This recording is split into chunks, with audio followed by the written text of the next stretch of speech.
I think if most Americans knew the extent at which the Israeli lobby, the Israeli influence, whatever you want to call it, influenced our decisions to get us into this war and all the other, post 9/11 Middle Eastern wars, they would be absolutely furious. And so I made a promise to myself in my 20s that I never knew I'd actually have to cash in at some point. I promised myself if I was ever in a position to prevent young men and young women from going into a needless war, that I would speak out, that I would do something. Fast forward 20 plus years, I found myself in that position. I found myself in President Trump's administration, was honored to be there, was leading the National Counterterrorism Center. It was a job I felt was very important because we do have real terrorist threats that have only gotten worse because of this war. But I wanted to actually help President Trump deliver on his campaign promises.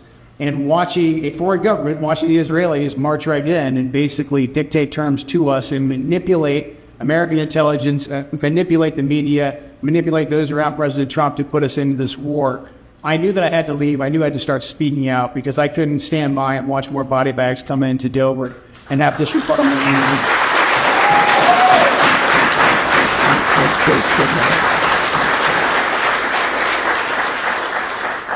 And I think it was important to get the truth out there because I personally, had I not been there at the executive branch level, I would believe the influence that the Israeli lobby has. Again, forgive me for my ignorance. I read all the books and I had seen it a little bit when I was in Special Forces and when I was in the CIA as an operations officer, but I didn't truly see the level of influence they had until I was actually working at the executive branch.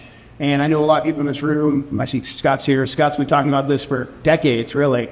But I honestly, until I saw it firsthand, I didn't know actually how bad it truly is. Luckily for us, we've had enough people out there speaking the truth, pushing back against the Israeli lobby. And if you just look at the way that this message is resonating for the younger generation, I'm very, very optimistic about the future. It was a gut punch to watch Massey be defeated the other night. But when you looked at the demographic breakdown, when you looked at basically Gen X, millennials, Gen Z, and everything else below the age of, 55, 60, they're with us 100%. They're against this war. You can't lie to them about the foreign influence. And if we can get them out there, we can mobilize them to vote. We can start winning elections up and down the ballot. I think one of the most important things for those of us that are in this coalition of people who believe we've got to just stop getting into all these foolish wars. We've got to get our foreign policy back on track. We've got to stop sending so much money overseas. That's a very basic, high-level principle that I think most Americans can agree on, but a very broad coalition of the political spectrum can agree on that. And if we can unify on that, especially in terms of who sits in the White House, we can actually make a real difference.